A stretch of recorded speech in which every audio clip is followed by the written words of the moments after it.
Y en efecto, tal y como hemos revisado en este primer bloque de noticias, la Comisión de Régimen Económico ya evacuó este martes el trámite del proyecto de ley para el equilibrio de las finanzas públicas tras la aprobación de esta iniciativa en el Pleno y una serie de observaciones que fueron expuestas en el curso de este segundo debate. Ahora corresponderá centrar la mirada en el nuevo proyecto urgente, también en materia económica, que determina una serie de mecanismos para apoyar a los afectados por el terremoto.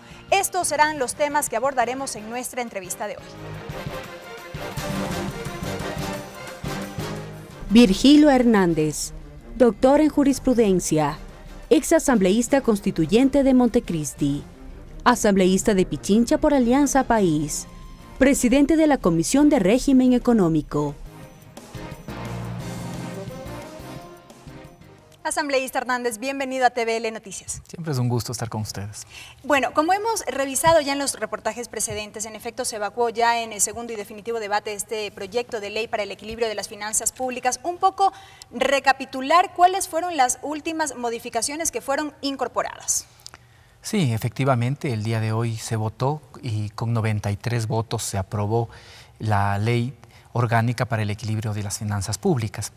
Esta ley, de manera general, diría, el esfuerzo que se hizo en la comisión y ahora se mantuvo ese esfuerzo, intenta combinar, por un lado, los objetivos de ayudar con medidas impositivas a la preservación de la salud pública, por otro lado, también proteger la inversión, el empleo, y por otro lado, también los objetivos recaudatorios. Por eso usted puede ver que entre el proyecto original y el proyecto que finalmente se aprueba hay una serie de cambios que favorecen en general a las empresas, que favorecen a las industrias, que favorecen a las microempresas también de manera clara, que toman en cuenta y buscan mantener las dinámicas de las empresas de diferente índole que podían de una u otra manera verse afectadas con este proyecto, ¿no? Creo que hay cambios significativos, entre los más importantes para reseñar. Se estableció que en cuanto al impuesto a los consumos especiales, las gaseosas y las bebidas azucaradas, mientras más azúcar tenga, pagarán más, lo cual también genera incentivos a su vez para que las empresas hagan lo posible para reducir la cantidad de azúcar, y reduciendo la cantidad de azúcar pagarán menos el impuesto a los consumos especiales. Este es uno de los cambios importantísimos que se realizó. Esto un poco enfocado en el tema de la prevención en salud, asambleísta, y tema que, como pudimos ver en el curso de la discusión, este martes tuvo una serie de posiciones, porque hubo algunos asambleístas que no se convencieron de este enfoque de prevención en salud. ¿Allí qué decir? Es curioso que quien antes era parte de nuestra bancada y por lo tanto estaba convencido de los objetivos por cuidar la salud pública, ahora dude porque está en otro lugar, porque está en otra posición. Me sorprendió sinceramente ver que asambleístas que hasta hace poco presidían comisiones de la Asamblea, ahora sigan el mismo esquema de la oposición, de una retórica gastada que no aporta con soluciones. Nosotros con este proyecto estamos demostrando que es posible tomar medidas sin poner sobre los hombros del pueblo las dificultades económicas. ¿Qué es lo que hemos hecho ahora? Hemos subido, por ejemplo, el impuesto a los consumos especiales de las gaseosas, impuesto a los consumos especiales de las bebidas azucaradas. Eso no es lo mismo que lo que hacían antes de subir la gasolina, subir el precio de los servicios. Es absolutamente diferente. Hemos subido el precio de la unidad de tabaco, con lo cual además se protege la salud, pero como también buscamos cuidar efectivamente el empleo y las actividades productivas, empresariales, dejamos que este incremento de 2 centavos tenga estabilidad durante 2 años y no se ajuste de acuerdo a la ley cada año. Cosas como estas hemos realizado en este proyecto. Al mismo tiempo hemos asumido cosas emergentes, como por ejemplo retirar el impuesto a los consumos especiales para las donaciones que en este momento se realizan a favor del Estado, en momentos de emergencia como la que se vive actualmente en el Ecuador. También se considera un cambio en cuanto a las asignaciones presupuestarias para las provincias directamente afectadas, en este caso por el terremoto. Efectivamente, se acogió la propuesta planteada por el asambleísta Carlos Berman en el sentido de que los gobiernos autónomos centralizados de la provincia de Manabí, del sur de Esmeraldas y otras que también puedan establecerse por decreto, tengan la compensación sí por efecto de esta ley sufren un decremento en sus presupuestos. Entonces serán compensadas, de tal forma que estos gobiernos autónomos descentralizados de estas provincias mantendrán el presupuesto que fue inicialmente aprobado según la proforma que se discutió y se aprobó en la propia Asamblea Nacional. Ese fue otro de los cambios significativos. Otro de los cambios significativos que se realizó también tiene que ver con la modificación de los convenios de doble tributación. El Ecuador tiene convenios de doble tributación con varios países. Encontramos que en estos convenios de doble tributación algunas empresas, no hay cómo generalizar, pueden mal utilizarlo para establecer de alguna forma mecanismos de elusión.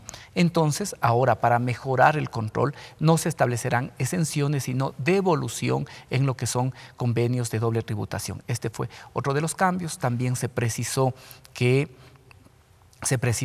de mejor manera que con las dificultades económicas que se atraviesa puede existir retrasos de las entidades públicas o privadas con la seguridad social. Sin embargo, esos retrasos no afectarán en ningún caso el derecho que tenemos los afiliados para poder recibir todas las prestaciones que de acuerdo a la ley estamos asistidos. Por lo tanto, eso también se planteó claramente en el proyecto. ¿Hubo algún cambio asambleísta sobre el impuesto a la salida de divisas?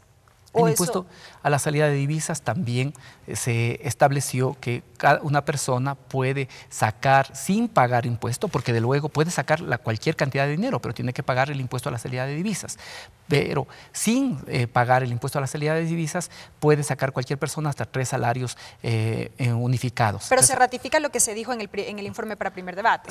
Y sobre todo lo que ya la comisión ya planteó para segundo debate, 3 salarios básicos unificados, adicionalmente 1 por cada menor que viaje con una persona adulta, y lo que se hizo para segundo debate es que se planteó que si se saca dinero por motivos de estudio es ilimitado, puede sacar lo que se requiera. Lo mismo para atender necesidades de salud que sean obviamente enfermedades catastróficas, ¿no? Si alguien se va a hacer una cirugía digamos, estética, obviamente no habrá esa exención, pero si es para enfermedades catastróficas sí hay la posibilidad de sacar sin pagar el impuesto a la salida de divisas hasta la mitad de una fracción básica grabada con tarifa cero, es decir, más o menos 500.000, más o menos $5.000. Sobre el impulso que se quiere dar a través de este proyecto de ley al uso del dinero electrónico asambleísta, también se ratificó que este mecanismo sea administrado por el Banco Central, pese a que hubo una serie de propuestas en el sentido de que debía ser la banca privada la que administre este sistema.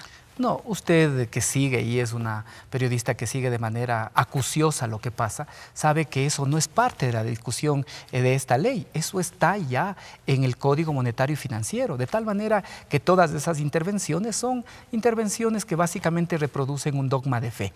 Plantean que ya no está mal, como era hace un año, el dinero electrónico, porque saben que ese es un mecanismo que no se utiliza solo en el Ecuador, sino también en otras partes del mundo. Ahora el cuestionamiento es por qué maneja el Banco Central y que esto debe ser manejado por la banca privada, a pesar de que las propias autoridades económicas ya han señalado que se está en conversaciones para que la banca privada... esta posibilidad. Sí, pero eso no tiene por qué ir en la ley. Por eso le señalaba, usted es una periodista que sigue el tema legislativo, sabe que este no es un tema de esta ley, eso ya está en el Código Monetario y Financiero. Lo puede hacer la Junta vía resolución, y las autoridades económicas ya han señalado que se está en ese proceso, y si se llega a un acuerdo habrá una resolución específica en ese sentido, de tal forma que esos son básicamente criterios que se establecen, que no tienen fundamento porque no corresponden a lo que trata esta ley. Ahora, aprobado este proyecto de ley asambleísta, corresponde el trámite que por norma debe seguir. El Ejecutivo deberá pronunciarse. ¿Cómo está en el tema de los plazos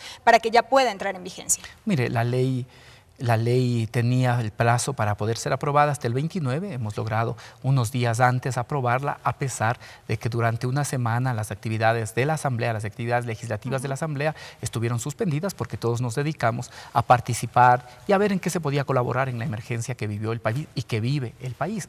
Sin embargo, logramos aprobar, ahora resta que el presidente de la República pueda revisar, el presidente puede o establecer veto o al mismo tiempo puede ordenar que se publique en el registro oficial, con lo cual la ley empezaría a regir a partir del 1 de mayo. Ahora, hablemos sobre este proyecto de ley solidaria para los afectados por el terremoto. Esta es una iniciativa nueva que llegó desde el Ejecutivo a la Asamblea Nacional, ya está en trámite al interior de la Comisión de Régimen Económico. Veíamos a inicios de esta semana, cuando fue calificada por el CAL, que ustedes empezaron ya su tratamiento con la presencia de autoridades del Frente Económico. Esto continuará el día de mañana. Un poco abordar este tema, asambleísta. Bueno, sí, es nuestro interés que podamos aprobar esta ley económica urgente que busca tener una respuesta para enfrentar lo que se vive en la costa ecuatoriana de la manera más ágil, ¿no? Tenemos nosotros unos plazos que cumplir y buscamos que sea en los menores tiempos posibles la aprobación de esta ley, de tal forma que ya la comisión empezó el tratamiento. Mañana seguiremos con algunas audiencias que han sido solicitadas. Esperaríamos nosotros tener hasta el final de esta semana el informe para primer debate y luego sí que la Asamblea debata y ojalá hasta antes de mediados de mayo podamos tener aprobado ya este proyecto también. Asambleísta, sobre este proyecto de ley también han surgido una serie de planteamientos y observaciones, sobre todo respecto del manejo que se daría por parte del gobierno de los recursos que se recauden por concepto de la aplicación de esta ley. Y ahí me parece importante precisar que se establece una serie de mecanismos para dar seguimiento a aquello. Comentarlo. Sí, en el proyecto ya está planteado y si es necesario precisarlo más, lo haremos. En el proyecto ya señala que cada 3 meses, que a mí incluso me parece realmente excesivo, pero 3 meses quizá es muy poco lo que se puede informar, pero está bien, eso es el proyecto, así se ha planteado, que cada 3 meses se informe los recursos que han ingresado y lo mismo los egresos que se han hecho, que tienen que estar enfocados básicamente a la reactivación y a la reconstrucción de Manabí, de las jurisdicciones del sur de la provincia de Esmeraldas y de otras que pueden también haber sido afectadas por el terremoto que sacudió al Ecuador, de tal forma que está claro hasta la saciedad. Y lo que se busca es que pueda haber una participación de todos los ecuatorianos y ecuatorianas para reconstruir Manabí y reactivar también estas provincias. ¿Qué estamos planteando? 1, el incremento de 2 puntos en el IVA, tomando en cuenta que las 2/3 partes de que apenas lo que está grabado con IVA es 1/3 parte de los productos y el 90% de la canasta básica también, el 90% de la canasta básica no tiene productos grabados con IVA. Esto es importante tener presente. Entonces hay 2 puntos adicionales, con lo cual todo el Ecuador colabora, contribuye para la reactivación y la reconstrucción de Manabí y de las otras provincias que fueron afectadas por el terremoto. Luego hay también un aporte de 1 día de sueldo de todos los trabajadores públicos y privados del país. Aportan las personas que están en relación de dependencia, incluso las personas que tienen actividades de libre ejercicio profesional. Luego, lo que se ha hecho es también que las personas más ricas de este país, en un momento como el que vive el Ecuador, por Dios, creo que es importante que exista sensibilidad y las personas más ricas que tienen patrimonio por encima del $1.000.000 puedan tener también un aporte del 0.9% en relación a su patrimonio. Esto puede afectar a menos de 5.000 personas, porque son menos de 5.000 personas las que tienen un patrimonio superior a $1.000.000. Luego se ha planteado que es de las utilidades haya un 3% de las utilidades que ya fueron declaradas, no la expectativa de que en el futuro vayan a tener utilidades, sino de las que ya fueron declaradas. Si una empresa ya ganó, ya tuvo utilidades por $100.000, pagará apenas 3.000 y de eso también aportará para la reconstrucción de Manabí y de las otras provincias que fueron afectadas por este terremoto. Son medidas que creo yo son absolutamente coherentes, correspondientes con la situación que vive el país. Esto que hemos vivido es seguramente el desastre más fuerte que nos ha tocado enfrentar a esta generación y nos toca asumir con responsabilidad. El Ecuador entero se movilizó para poder estar presente, solidario frente a la tragedia, pero ahora viene lo más difícil, que es la reactivación, que es la reconstrucción, y eso demanda ingentes recursos. Los 1.000 millones que se pretende recaudar de esta ley apenas son el inicio del proceso de reactivación y reconstrucción. Es un primer paso, efectivamente, es un primer paso. Asambleísta, ya con esto cierro, con el ciclo de comparecencias que se retomará el día de mañana, cuando ya tentativamente se podría contar con el informe para el primer debate y evidentemente ya su discusión en el Pleno, aunque esto corresponde ya a la presidenta de la Asamblea convocarlo. Como le había señalado, esperaríamos aprobar estos cambios en el menor tiempo posible, de acuerdo a los plazos que también nos establece la Ley Orgánica de la Función Legislativa. Aspiraría yo tener hasta el fin de semana aprobado el informe para primer debate. Y estaremos atentos a aquello. Gracias por habernos acompañado. Ha sido el asambleísta Virgilio Hernández, presidente de la Comisión de Régimen Económico de la Asamblea Nacional, abordando estos temas alrededor de los proyectos de ley con el carácter urgente en materia económica que han sido tramitados precisamente por la Asamblea Nacional. El que se evacuó el día de hoy ya en segundo y definitivo debate y el que está próximo a contar con el informe para el primer debate al interior de esta mesa legislativa.